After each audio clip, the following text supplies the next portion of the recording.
Injil Yohanes pasal 20 ayat pertama sampai ayat yang ke-20.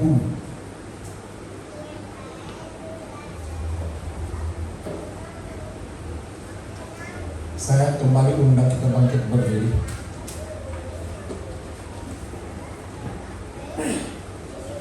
Kita baca bergantian ya. Injil Yohanes pasal 20 ayat pertama sampai ayat yang ke-20. Pada hari pertama minggu itu, pagi-pagi benar ketika hari masih gelap, pergilah Maria Magdalena ke kubur itu dan melihat bahwa batu penutupnya telah diambil dari kubur.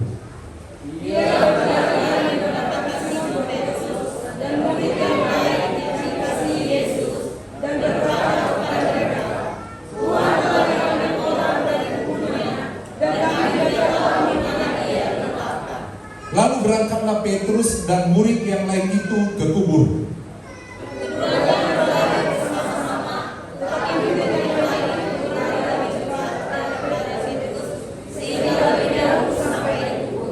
Ia menjenguk ke dalam dan melihat kain kafan terletak di situ, namun ia tidak masuk ke dalam.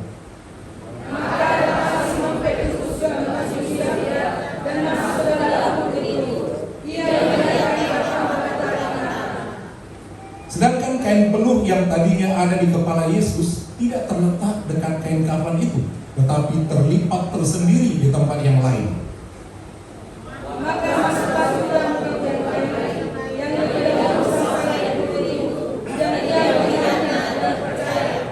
Sebab selama itu mereka belum mengerti kitab suci yang mengatakan bahwa ia harus bangkit dari antara orang mati. Namun Maria berdiri di luar kubur, di luar kubur itu dan menangis. Sambil menangis ia menjenguk ke dalam kubur itu. Dan tampaklah olehnya dua orang malaikat berpakaian putih, yang seorang duduk di sebelah kanan dan yang lain di sebelah kaki tempat mayat Yesus berjalan. Kata malaikat-malaikat itu kepadanya, "Ibu, mengapa engkau menangis?" Jawab Maria kepada mereka, "Tuhanku telah diambil orang, dan aku tidak tahu di mana ia diletakkan." Sesudah berkata demikian, ia menoleh ke belakang dan melihat Yesus berdiri di situ. Tetapi ia tidak tahu bahwa itu Yesus. Kata Yesus kepadanya, "Ibu, mengapa engkau menangis? Siapa yang engkau cari?"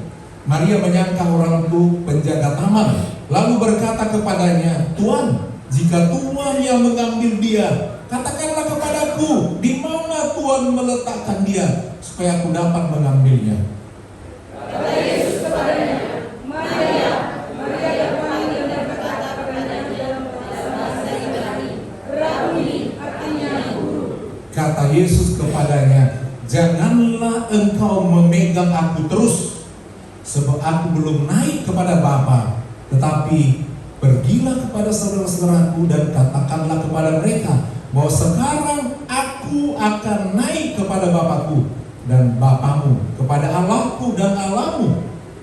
Maria Magdalena pergi dan berkata kepada murid-murid, "Aku telah melihat Tuhan, dan juga bahwa Dia yang mengatakan Puji Tuhan, silakan dulu. Karena firman Tuhan hari ini, apa maknanya Yesus bangkit?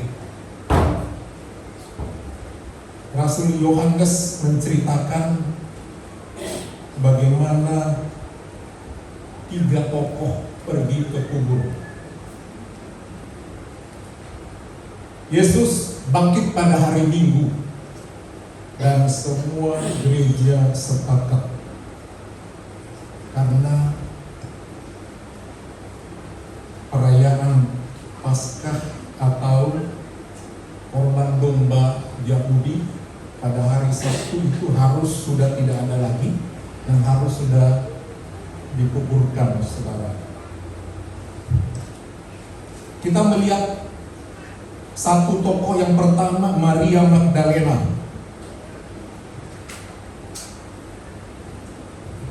Maria Magdalena disebut Magdalena, dia berasal dari satu desa namanya Magdala. Sengaja disebut supaya untuk membedakan ada banyak nama Maria, dan Maria adalah nama umum di Palestina. Sehingga untuk membedakannya siapa dia, Maria Magdalena. Maria Magdalena punya ikatan batin yang sangat dekat dengan Tuhan Yesus. Kenapa? Dia ada dari Magdala, bagian utara daripada Danau Galilea, itu daerah nelayan. Dan satu kali yang dirasuk oleh 7 roh jahat. Sengaja Injil menyatakan jumlah roh atau setan yang merasuknya dan membuat dia sangat menderita. Dan Tuhan Yesus menjamah dia dan dia disembuhkan. Dia dibebaskan daripada kekuatan 7 roh jahat. 7 itu angka yang mengartikan sempurna. Jadi artinya begitu menderitanya dia, tetapi ada Tuhan Yesus yang membebaskannya. Dengan latar belakang dia dibebaskan dari ikatan roh jahat, dia berpaling menjadi memberi dirinya untuk mengikatkan dirinya kepada Yesus. Dan dia menjadi pengikut Yesus. Dan dia merupakan saksi mata bersama dengan Maria ibu Yesus dan Yohanes menyaksikan kematian Tuhan Yesus disalib. Maria Magdalena. Jadi di situ dia mengenal kasih Tuhan, dia tidak tinggalkan Tuhan. Dia ikut sampai menit terakhir Yesus wafat, dia ada bersama dengan Yohanes. Dia sangat setia kepada dia. Dan setelah dia tahu Yesus sudah dimakamkan, orang yang paling merindukan walaupun hanya melihat mayat itu Maria Magdalena. Bukan ibu Yesus yang melahirkannya, bukan juga Yusuf yang membesarkannya, bukan juga Simon Petrus yang luar biasa imannya, semangatnya, atau Yohanes yang lembut hatinya dan dia adalah murid yang dikasihi Tuhan. Yohanes. Saudara, dalam hidup ini termasuk dalam pengiringan Tuhan, ada kalanya kita lebih disukai oleh seseorang dan yang lain biasa-biasa saja. Demikian juga Tuhan. Tuhan lebih mengasihi, mengutamakan Yohanes daripada semua murid yang lain. Itu sebabnya selalu Alkitab mencatat murid yang lain atau murid yang dikasihinya. Jadi saudara, dalam hidup ini juga seperti itu. Jangan kita merasa kenapa aku kurang disayangnya, kenapa aku kurang diperhatikan. Itu hak orang. Dan jangan kita pernah merasa bagaimana. Sebab orang yang melihat kita. Dan memang Yohanes adalah orang yang sangat mengasihi Tuhan.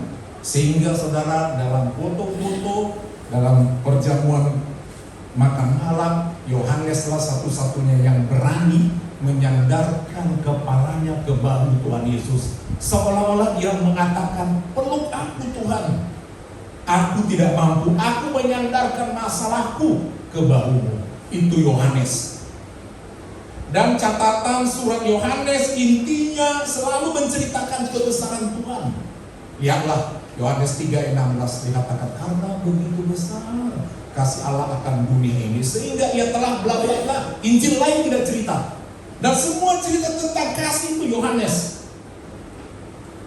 Dalam hidup ini, dalam rumah tangga, dalam kelas, dalam manapun, selalu ada orang-orang istimewa yang lebih dikasih.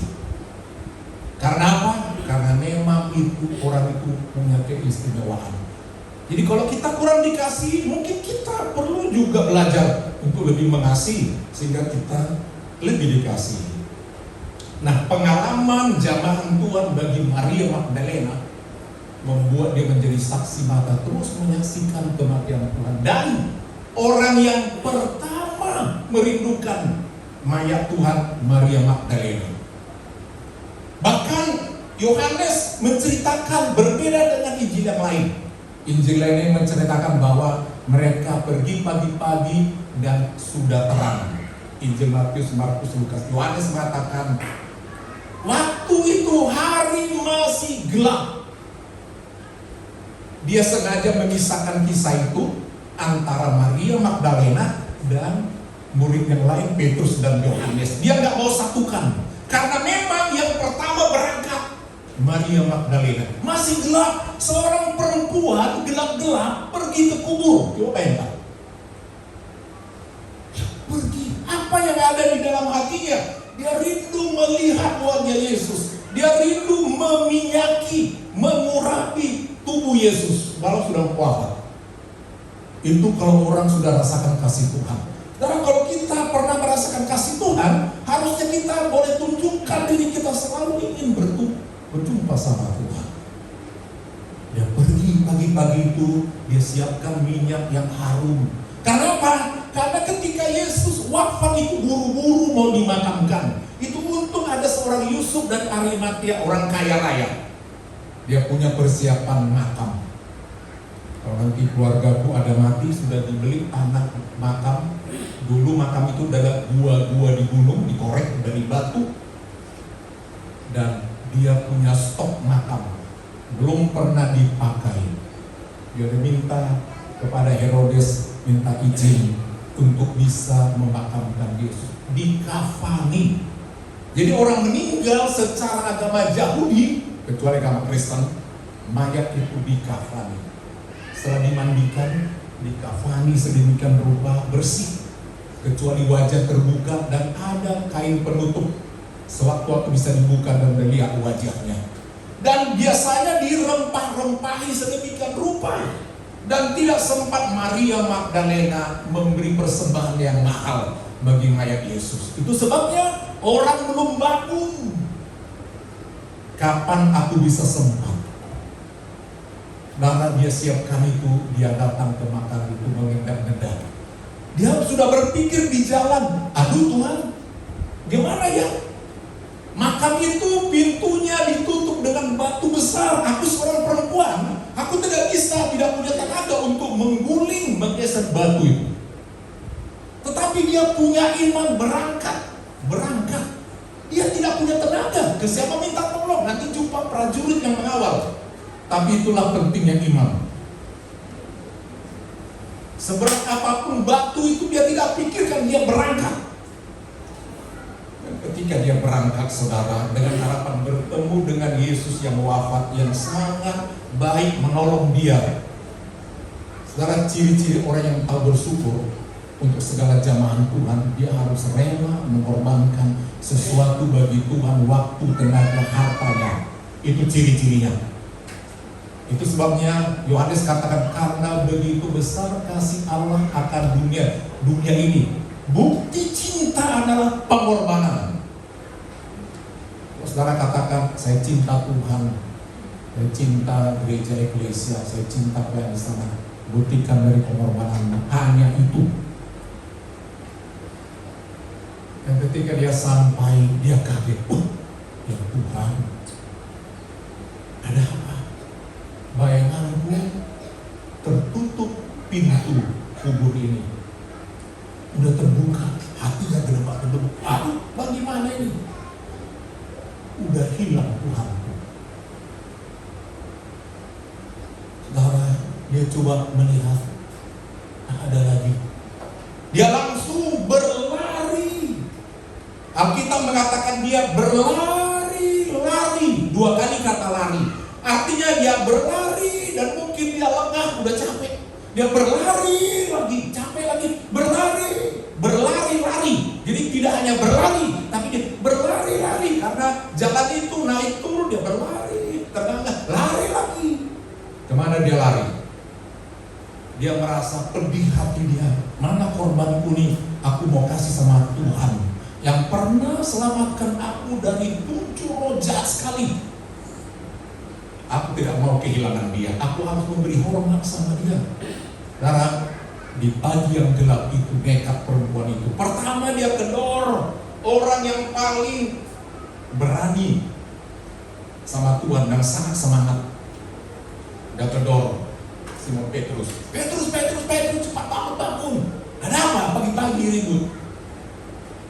Tuhan telah hilang. Hah? Hilang? Pergi lagi ke tempat Yohanes. Johannes, bangun cepat. Ada apa? Tuhan sudah hilang. Akhirnya berlari lebih kencang, 2 orang. Maria ikut dari belakang. Berlari. Ayat tadi kalau saudara teliti, murid yang lain itu berlari lebih kencang. Mereka berlari bersama Petrus dan Yohanes, tetapi murid yang lain itu, tetapi Yohanes berlari lebih kencang. Jadi begitu detailnya Yohanes menceritakan bagaimana mereka yang 3 ini berlomba mencari Yesus, membuktikan kasihnya, dan mereka tidak mau kehilangan Tuhannya. Karena banyak orang katanya punya Tuhan, tapi sebenarnya sudah hilang Tuhan dari dirinya. Itu sebabnya tidak mau beribadah, karena memang sudah ada lagi, tidak ada lagi cerita Tuhan, tidak ada cerita GPD Eklesia Kebaktian, tidak ada. Telah hilang. Katanya Kristen, tapi ternyata telah hilang. Dan murid itu tidak mau kehilangan Tuhannya. Kenapa bisa Yohanes lebih cepat berlari, mendahului Petrus? Memang Yohanes lebih muda usianya. Atau mungkin karena Yohanes sebenarnya lebih mengasihi Tuhan daripada Petrus. Petrus lebih emosional. Itu sebanyak 1 kali, "Enyahlah engkau iblis, engkau bukan menyenangkan hati Tuhan." 1 kali ditegur Petrus. Tapi Yohanes sebab tidak pernah ditegur langsung. Jadi karena kasihnya mungkin, bukan sekedar karena usianya lebih muda, dia berlari mendahului Petrus. Jadi berlomba ke makam. Dan sampai di makam itu Yohanes yang mengasihi itu, dia gedebak-gedebuk juga ya. Ya, lihat dari pintu itu, dari mulut kubur itu dia lihat, kain kafan udah di tanah, kain penutup wajah Yesus juga udah terlipat, udah terbulu, tidak di bagian kepala lagi, udah di bagian bawah, di bagian yang lain. Gimana Tuhan? Dia tidak berani masuk ke dalam. Pertama dia sampai tapi nggak berani masuk, saking hormat segannya dia.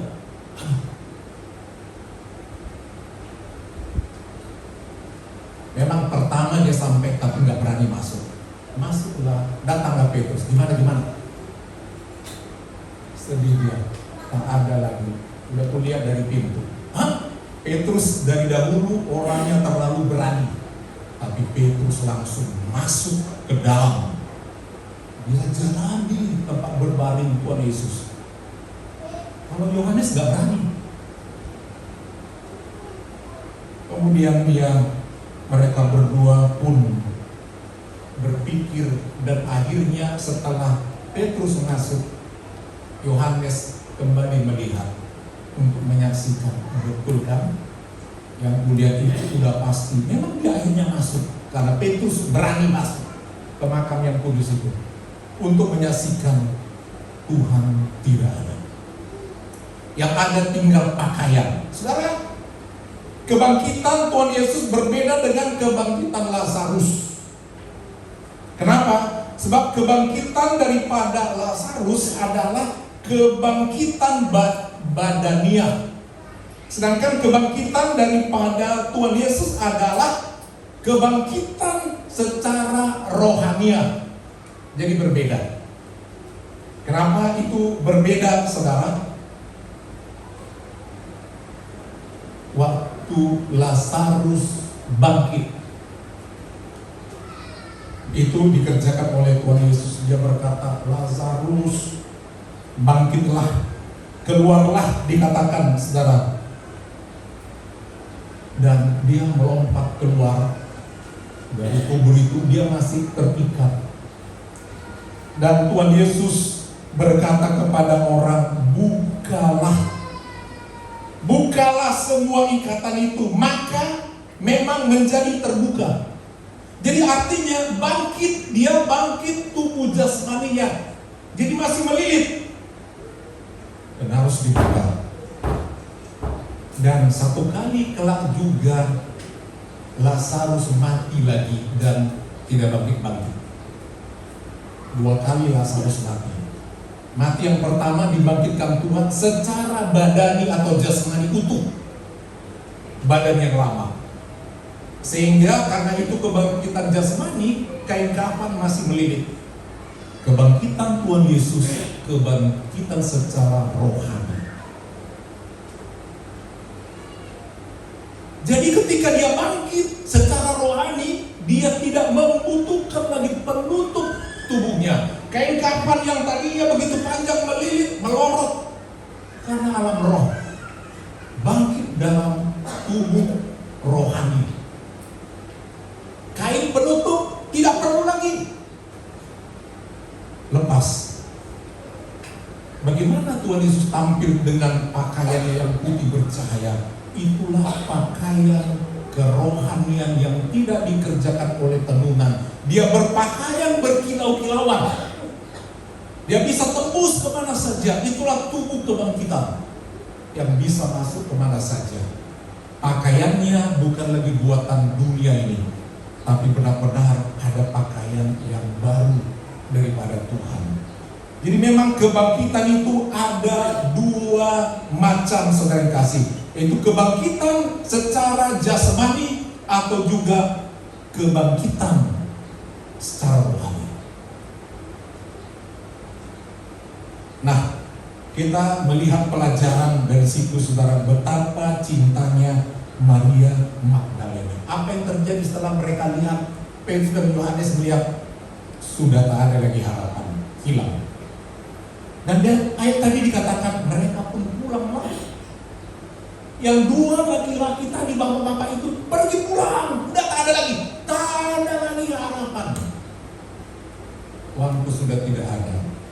Itu sebabnya kita lanjutkan tadi bacaan tadi, saudara, dalam pasal 20 ayat 11. Ayat 19 tadi katakan, ayat 10 tadi katakan, lalu pulanglah murid-murid itu ke rumah. Udahlah, tak ada lagi tuh. Itulah iman bapak-bapak ya. Logika berjalan, tak ada lagi. Pulang. Ayat 11 kita lanjut. Namun Maria berdiri di luar kubur itu dan menangis. Petrus gak ada nangis. Artinya tidak dicatat nangis. Mungkin menangis, tapi Yohanes gak mau cerita. Saudara, perempuan ini pernah dijamah Tuhan Yesus dan dia menangis. Kuasa menangis. Dia menangis. Namun Maria, artinya dia berbeda, gak mau pulang. Namun Maria berdiri di luar kubur. Sambil berdiri dia, tak ada lagi kekuatannya untuk melangkah pulang. Mau kemana aku nih? Mau ke kubur? Tidak ada. Mau pulang? Tak ada kekuatanku. Sudah lemas, dia menangis. Dan tangisan itu disambut oleh Tuhan.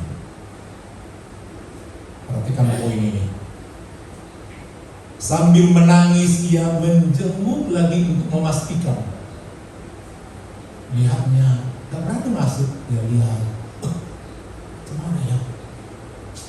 Kira-kira demikian. Semua gerak-geriknya Tuhan perhatikan. Dan tampaklah olehnya dua malaikat berpakaian putih. Tidak ada, menurut Yohanes, malaikat itu tidak ada berbicara kepada Petrus dan Yohanes. Padahal sudah masuk, mereka pulang. Dan malaikat yang berpakaian putih, yang satu duduk di sebelah kepala dan yang lain di sebelah kaki tempat jenazah itu dibaringkan. Luar biasa ya, pengawalan daripada dua malaikat surga. Ada di bagian kepala Yesus yang mengawali tadi, ada kain peluh. Ke bagian kaki, mungkin juga bagian yang memperhatikan kaki Yesus mengawalnya. Ada dua malaikat. Itulah berkatnya menanti Tuhan dan menangisinya. Kata malaikat itu kepadanya, "Ibu, mengapa engkau menangis?" Untuk meyakinkan. Saudara, banyak di dunia orang menangis. Dan lebih banyak menangis karena apa? Persoalan anak, persoalan gak ada uang, persoalan bertengkar, persoalan sakit. Jadi saudara, tidak semua tangisan Tuhan perhatikan, tapi ternyata tangisan tentang cinta kepada Tuhan Yesus itu yang paling diperhatikan oleh Tuhan. Melalui malaikat ini, pertanyaan bagi kita, mengapa engkau menangis? Jawab Maria kepada mereka, pada kedua malaikat itu, Tuhanku telah diambil orang dan aku tidak tahu di mana ia diletakkan. Jadi poinnya adalah dia membutuhkan Tuhan. Poinnya begitu. Di mana diletakkan? Walaupun dia sudah mati, dia Tuhanku. Di mana diletakkan? Sudah berkata demikian, tidak ada dijawab malaikat itu. Menurut Yohanes, tidak ada dijawab. Tetapi dengan gerakan daya tarik daripada Tuhan Yesus lebih kuat daripada terus melihat dan mendengar malaikat itu. Langsung dia menoleh. Ada satu magnet yang menarik jiwanya. Dia menoleh ke belakang. Tidak ada panggilan Tuhan, tapi daya tarik Tuhan. Kalau Tuhan dekat sama saudara, saudara pasti menoleh menghadap hadirat Tuhan. Kalau saudara jarang berdoa, jarang menangis, mungkin daya tarik itu tidak ada. Tidak ada suara, tapi dia menoleh ke belakang. Apa terjadi sesudah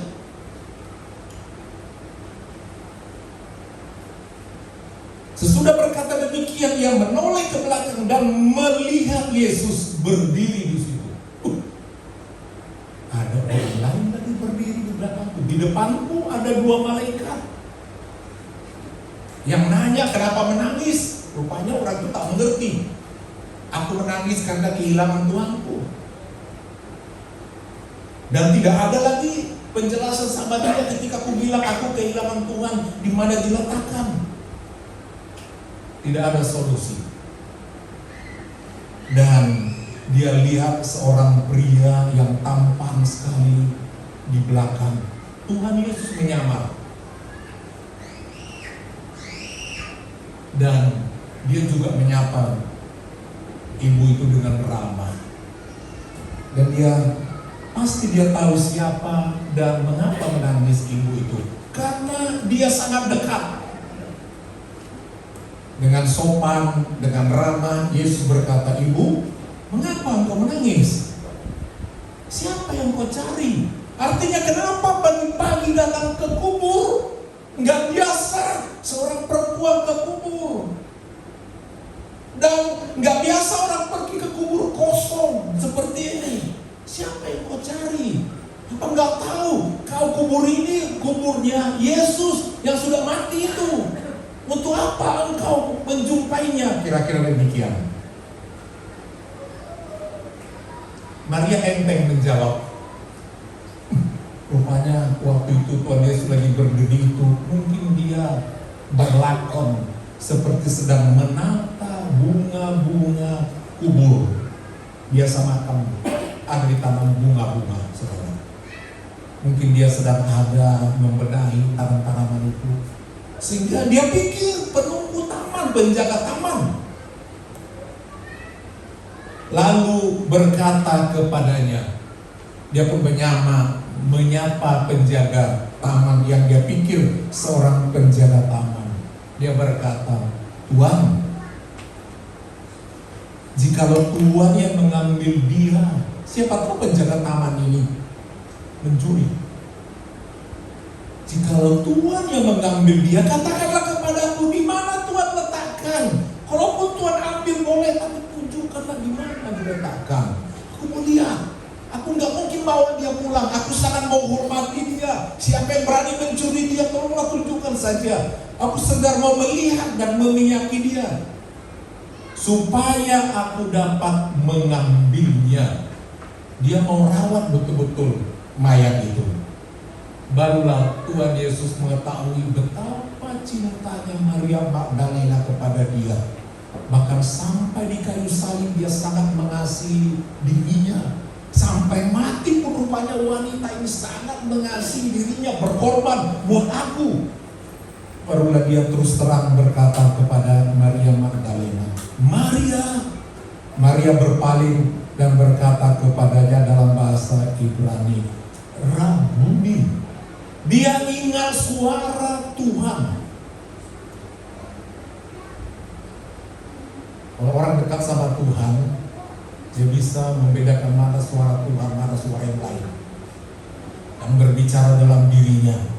Sering kita memang sudah mendengar suara Tuhan, tapi tidak mau memperhatikan. Tuhan sering berbicara kepada kita melalui berbagai masalah, kita tidak berubah. Dan setelah dia tahu suara Tuhan Yesus, warnanya, getarannya, dan dia memanggil guru besar, Rabuni, guru besar, guru yang ajaib. Rabuni dalam bahasa Ibrani artinya guru benar. Dia adalah guru spiritual kita, dan kita sebagai muridnya harus mendengar suara guru kita, Rabuni itu selalu mengajari kita, selalu melalui firman-Nya yang perlu kita dengarkan. Kata Yesus kepadanya, jangan engkau memegang aku terus. Ini terjemahan terbaru. Rupanya waktu itu yang begitu rindunya, ya langsung pegang. Dia tak mau kehilangan, dia pegang. Rupanya aku pikir engkau menunggu taman, rupanya engkau bangkit. Jangan lagi pergi, jangan tinggalkan kami. Kami butuh engkau. Guru tolong, jangan tinggalkan kami. Tanpa engkau kami tidak tenang. Itu sebabnya aku pagi-pagi gelap aku datang mencarimu dan bertanya. Tadi malaikat juga bertanya, aku bilang di mana mayatnya? Orang udah pergi, mereka kecewa. 2 kawanku udah pulang, mereka kecewa. Aku tidak habis pikir, jangan pergi. Dia pegang. Dan apa ya jawaban daripada Tuhan Yesus kepada orang itu?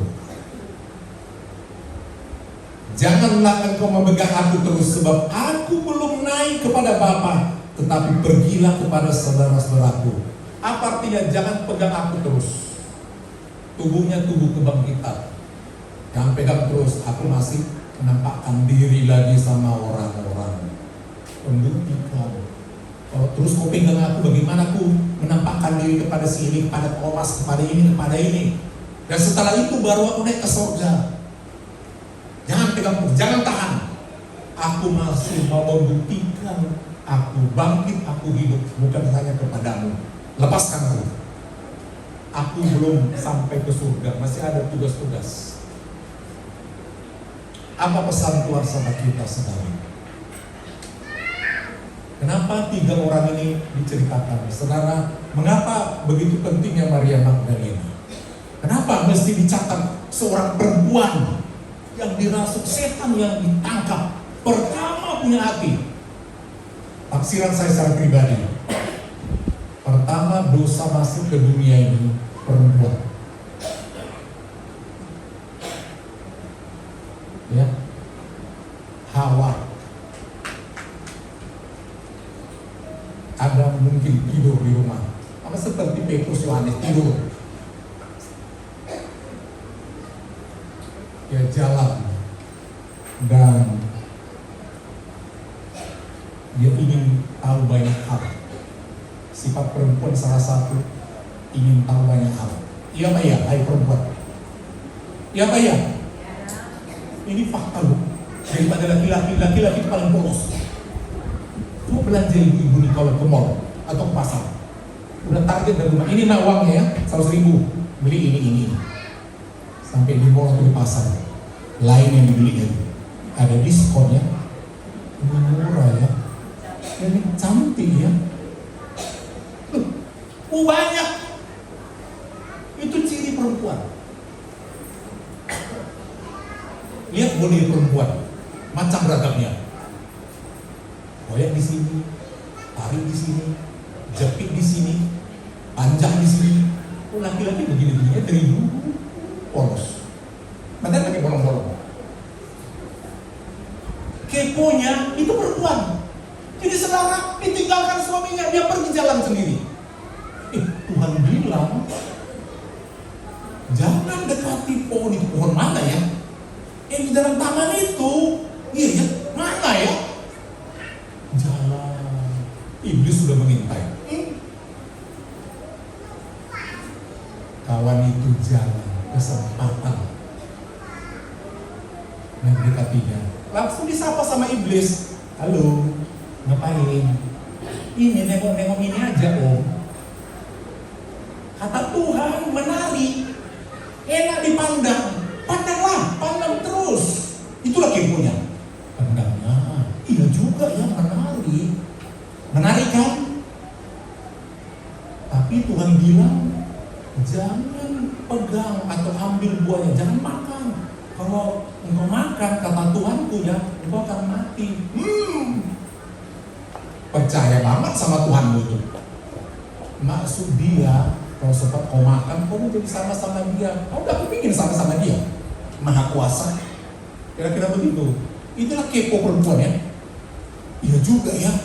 Coba makan aja. Nggak akan mati, malah kau hidup selama-lamanya. Ya udahlah, diambil dengan hasutan iblis yang tampan. Iblis itu tampan, Bu. Karena yang belum dikutuk menjadi ular. Belum. Nanti setelah dikutuk baru dia ular. Ya, masih ganteng. Ditinggalkan suaminya, jumpa iblis. Karena apa? Iblis itu adalah Lucifer yang turun ke bumi, dibuang. Dia seorang yang pintar bernyanyi. Itu kitab Yesaya katakan.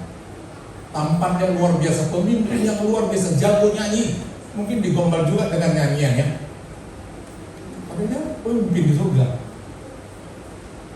Diambil, dia makan. Udah dimakan, langsung gak gedebak-gedebuk. Buk.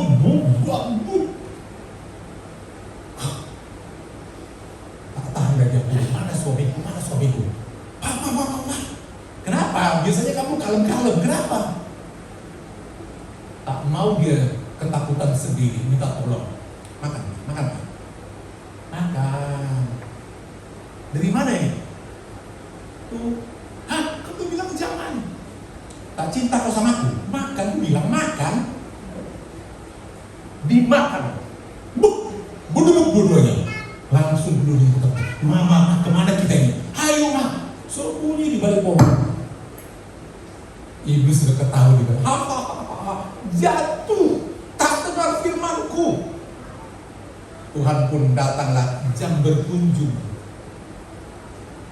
Pagi-pagi betul Tuhan mau besuk jemaatnya. Cuman 2 orang bandel pula.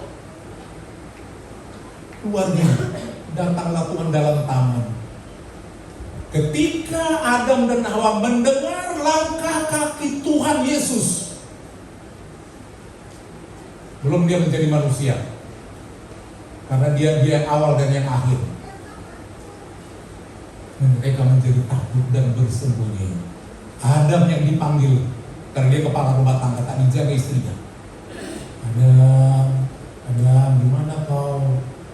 Aku sembunyi.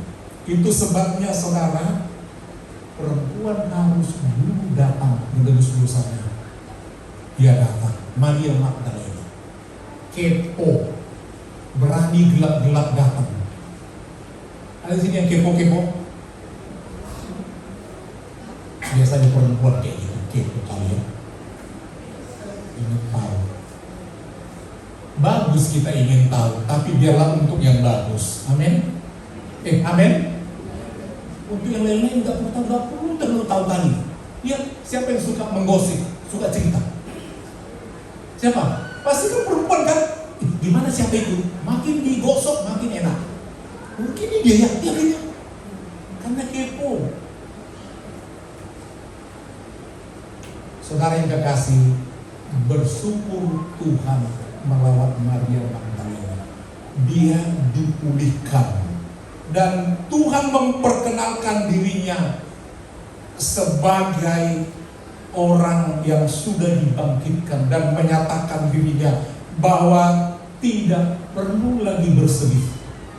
Aku ada menyertaimu. Pertanyaan sama kita, kenapa Tuhan Yesus harus bangkit? Firman Tuhan katakan 1 Korintus 15 ayat 17 sampai 18. Coba kita lihat ayat ini. 1 Korintus 17 ayat 18.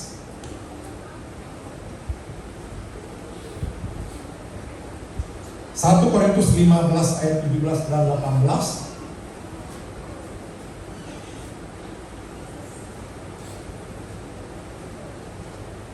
Perhatikan Alkitab ini. Dan jika Kristus tidak dibangkitkan, maka sia-sialah kepercayaan kamu. Dan kamu masih hidup dalam dosamu. Demikianlah binasa juga orang-orang yang mati dalam Kristus. Jadi kalau orang ada percaya kepada Tuhan Yesus saja, hanya percaya kepada Yesus yang lahir, percaya kepada Tuhan Yesus yang mati, percaya kepada Yesus yang dikuburkan, hanya itu saja. Dan kalau saudara mati, sia-sia kepercayaanmu, dan dosa kita tetap ada. Kita tetap berdosa. Kalau hanya percaya kepada Jumat Agung dan tidak sampai ke perayaan Paskah, sia-sia. Kenapa? Kalau dia terus mati dikubur buat apa? Dia masuk bangkit, kalahkan maut. Dia menang atas dosa. Dia mengampuni dosa kita sepenuhnya ketika dia bangkit. Amin Bapak Ibu. Kalau dia terus kubur buat apa? Jadi bersyukur kita saudara, Yesus itu bangkit. Itu sebabnya setelah hari kebangkitan Tuhan, orang mulai beribadah pada hari Minggu. Bahkan Yohanes menerima penglihatan juga pada hari Minggu, yaitu sebagai hari yang pertama. Kenapa Yesus juga harus bangkit? 1 Petrus 1 ayat 3 sampai 5. Apa tujuannya, maknanya, untungnya bagi kita? Apa kaitannya dengan kita kalau Yesus bangkit? 1 Petrus 1 ayat 3 sampai 5. Demikian bunyi firman Tuhan. Perhatikan, ini inti khotbah itu. Terpujilah Allah dan Bapa Tuhan kita Yesus Kristus, yang karena rahmat-Nya yang besar telah melahirkan kita kembali, menghidupkan kita kembali. Sebelumnya tadi apa? Terpujilah Allah, melahirkan kita kembali oleh kebangkitan Yesus. Kebangkitan Yesus Kristus dari antara orang mati kepada suatu hidup yang penuh pengharapan. Jadi saudara percaya kepada Yesus yang bangkit, kita dibawa kepada hidup yang penuh pengharapan. Itu poin pertama. Jangan ada jemaat yang suka putus asa. Apapun, kita harus berpengharapan tidak saja di dunia ini, tapi juga ke depan, kepada kehidupan yang kekal. Harus berpengharapan kepada Tuhan. Itu yang pertama. Selanjutnya, untuk menerima suatu bagian yang tidak dapat binasa. Kalau kita percaya kepada Yesus yang bangkit, kita nantinya di surga menerima suatu bagian yang tidak dapat binasa. Kalau di dunia kan semua hilang, bisa binasa. Tapi nanti kita mendapatkan sesuatu yang tidak dapat binasa. Kemudian, yang tidak dapat cemar. Di dunia ini semuanya bisa menjadi cemar, bisa rusak, bisa busuk. Dan yang tidak dapat layu di dunia ini, semua bisa layu. Tubuh kita bisa layu, makin jelek, makin tua dan sebagainya. Layu. Yang tersimpan di sorga bagi kamu. Ini ada nanti kita dapat di sorga. Amin Bapak Ibu. Jadi kebangkitan Tuhan itu yang paling penting. Itu satu paket. Dia lahir, dia mati, dia bangkit, dan selanjutnya kita rayakan hari kenaikan Tuhan. Dia naik ke surga, saudara. Ini yang dipersiapkan Tuhan bagi kita sebagai anak-anak Tuhan. Jadi betapa pentingnya hari kebangkitan Tuhan bagi kita. Hari kebangkitan Tuhan disebut itu sebagai hari Tuhan. Amin Bapak Ibu. Amin. Hari Tuhan. Jadi kalau kita temukan kalimat di Alkitab tentang hari Tuhan, itu bercerita tentang hari Minggu. Wahyu pasal 1 ayat 10. Ada banyak ayat tentang hari Tuhan, saudara boleh Google searching. Wahyu pasal 1 ayat 10. Pada hari Tuhan aku dikuasai oleh roh, dan aku mendengar dari belakangku suatu suara yang nyaring seperti bunyi sangkakala. Jadi Yohanes di Pulau Patmos, satu kali dia sedang berdoa pada hari Tuhan. Dia beribadah sembahyang pada hari Tuhan. Hari Tuhan itu hari Minggu, bukan hari Senin, bukan Selasa, Rabu, Kamis, Jumat, Sabtu. Hari Tuhan hari Minggu. Berasal dari mana tentang hari Tuhan ini menjadi namanya Minggu? Hari Tuhan, kata Tuhan dalam terjemahannya itu sama pengertiannya dengan Tuhan. Itu sebabnya ada yang mengatakan Tuhan di atas segala Tuhan, itu Yesus Kristus.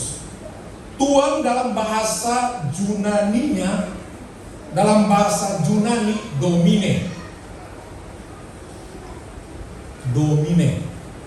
Dan dari kata Tuhan yang artinya domine itu diserap oleh bahasa Portugis.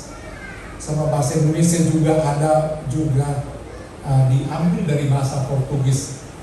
Domine menjadi Domingus. Orang-orang Portugis banyak bernama Domingus. Dan dari Domingus menjadi Minggu. Minggu artinya Tuhan atau Tuhan.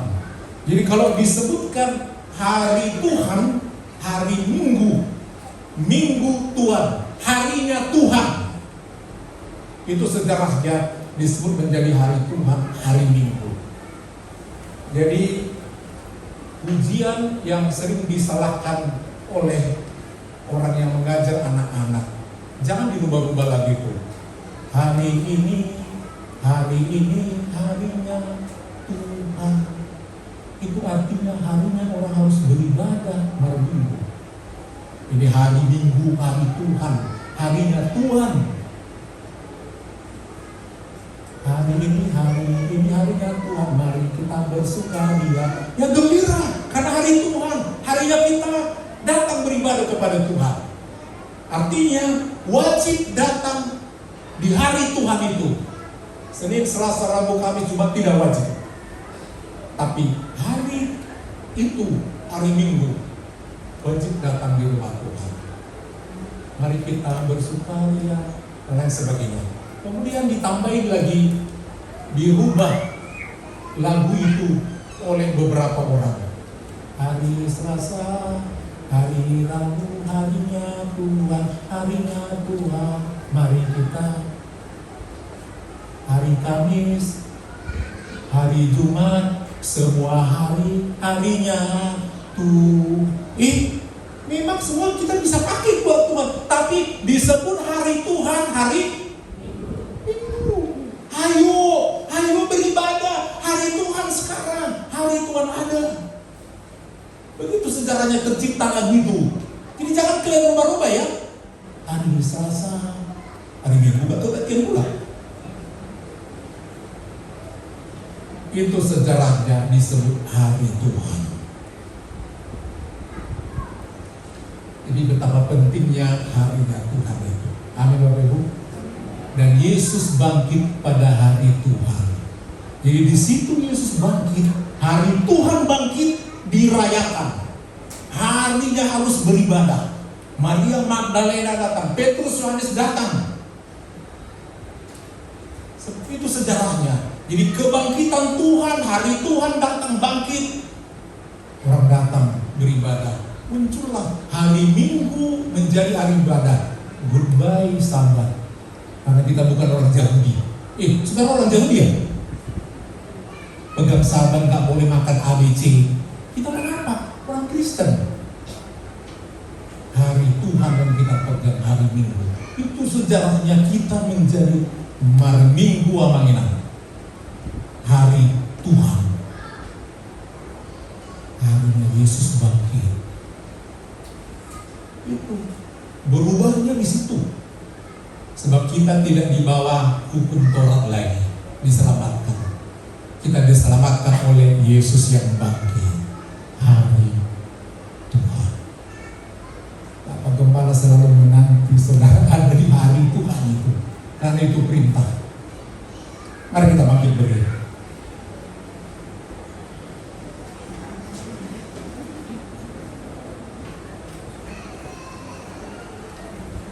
Harus terus memandang Tuhan, kebaikannya. Dialah imam besar agung kita. Semua imam-imam dalam perjanjian lama tidak dipakai lagi. Hukum-hukum Taurat, hukum-hukum korban tidak berlaku lagi. Yesus korban yang sempurna. Dia imam agung besar kita, pemilik hidup kita, penyelamat kita, dan kita harus selalu sujud di tahtanya. Kupandang kemuliaan-Mu, Imam besar Maha Agung. Kaulah pemilik hidupku, Yesus Kristus Tuhan.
Kristus Tuhan.